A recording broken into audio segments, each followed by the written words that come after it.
Então, pessoal, por fim, nós finalizamos com as práticas, né, de estímulo a essa inovação. Ou seja, são algumas práticas que a gente vai utilizar para poder estar estimulando essa inovação, que é para que ela aconteça, né? Não é simplesmente falar, o mercado precisa de inovação, ok, vamos inovar. Não, há que se ter práticas que estimulem, né, cada vez mais que as pessoas inovem. A primeira delas, que a gente pode perceber aqui, é a capacitação. Né? Ninguém dá aquilo que não tem.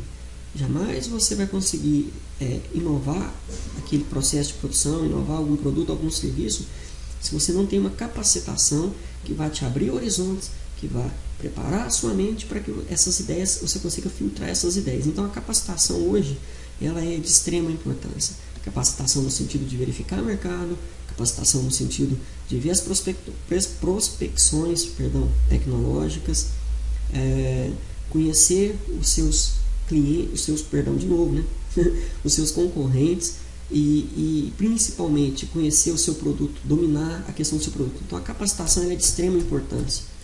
Outra coisa muito importante que nós falamos, em termos de prática, o que estimula a nossa gestão da inovação é a comunicação.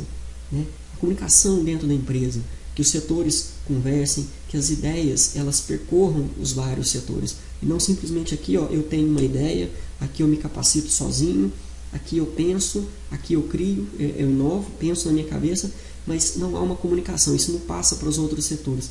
Ou seja, hoje em dia, né, falando em outras disciplinas, quando a gente fala de sistema de informação gerencial, a gente entende uma empresa como sendo um grande sistema e ali dentro a informação ela circula dentro dos vários setores, passando de departamento em departamento, cada um responsável pelo seu. Então a informação contábil, ela junta com a informação fiscal, junta com a informação do RH, junta com a informação financeira, e isso compõe um sistema que a gente conhece hoje. A gente fala de distribuição de sistemas, né?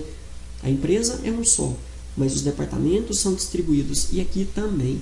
Então se você inova, se você tem uma ideia, se você pensa, essa ideia você não consegue fluir ela sozinho. Há que você ter uma comunicação para que essa ideia para ela ir se fortalecendo e consequentemente ganhando força e ganhando estrutura.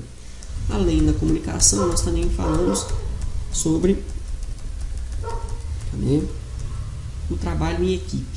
Né? Não menos importante que a comunicação, você comunicar essas ideias, você girar essa informação, é trabalho em equipe.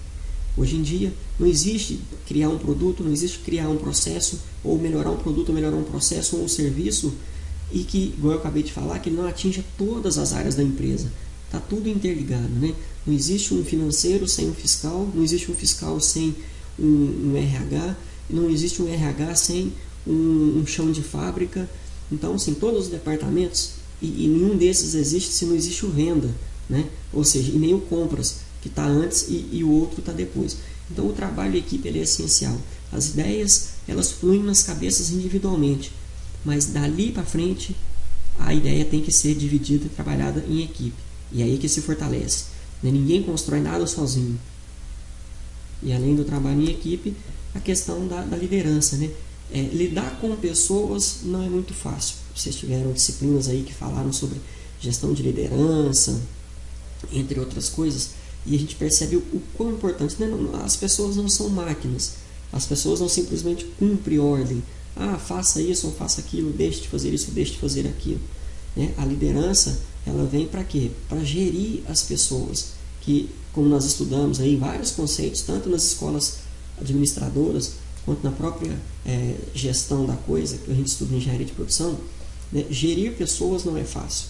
O gerir pessoas requer um esforço enorme, e para isso é que é de extrema importância que se trabalhe a liderança dentro das equipes.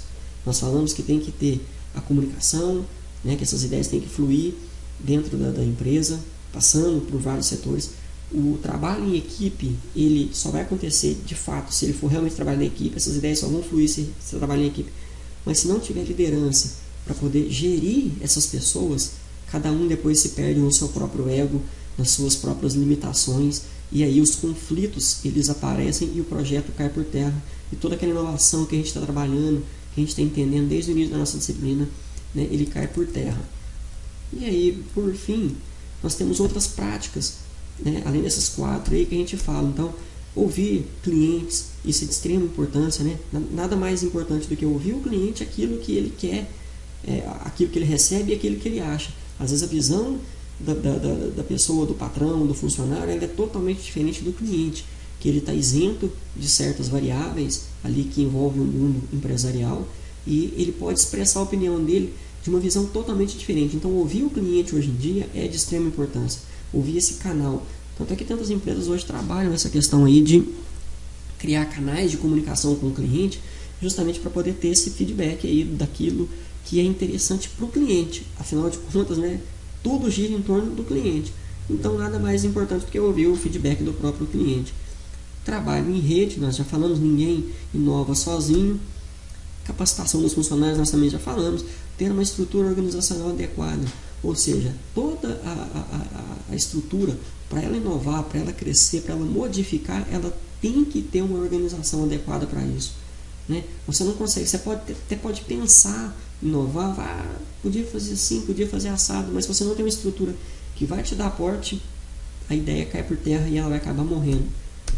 Outras, avaliar continuamente os conhecimentos e as tecnologias usadas pela empresa. Isso aí é prospecção tecnológica, né? E o benchmarking.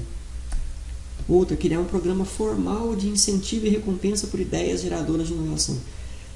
A gente até então não tinha falado em relação à parte financeira, né? Que é aquilo que, de certa forma, move as pessoas. Então, ninguém vai fazer um grande esforço além daquilo do que é para ele delegado, do que para ele delimitado. Então, criar-se um incentivo, uma recompensa pelas ideias novas, isso aí é algo de extrema importância, porque você faz a pessoa se sentir valorizada, você faz a pessoa se sentir estimulada a pensar, a correr atrás, a colocar as ideias em práticas e a inovar. Então, criar um programa formal não é simplesmente dar um trocado, não, é criar isso formalmente. Cada ideia que for criada, cada ideia que a gente for implementada, a tantos % de aumento, a tantos, uma porcentagem na participação em cima daquele lucro, enfim, coisas desse tipo. Outra, gerir os direitos de propriedade intelectual e industrial, né? No mundo globalizado, a informação ela corre muito. Então, você gerir essa propriedade intelectual, ou seja, você patentear isso. Você cria algo, você desenvolve, você pesquisa, você gasta, demanda tempo, demanda suor, demanda tudo. E aí depois, como esse mundo globalizado, a troca de informação é muito ampla, alguém pode ir lá e pegar a sua ideia. Então, gerir essas patentes é algo também que vai garantir que aquele investimento, aquele tempo investido, ele vai ter um certo retorno. Tornar a inovação a regra, né, e não a exceção. Ou seja, mudar imediatamente e sempre. Inovar é uma regra, não é porque inovou, fez algo diferente, não. A gente tem que criar isso como um hábito. Cada vez mais está pensando fora da casinha e pensando o diferente. Tá ok? Então essa aí é o que a gente tinha para essa aula também, pessoal.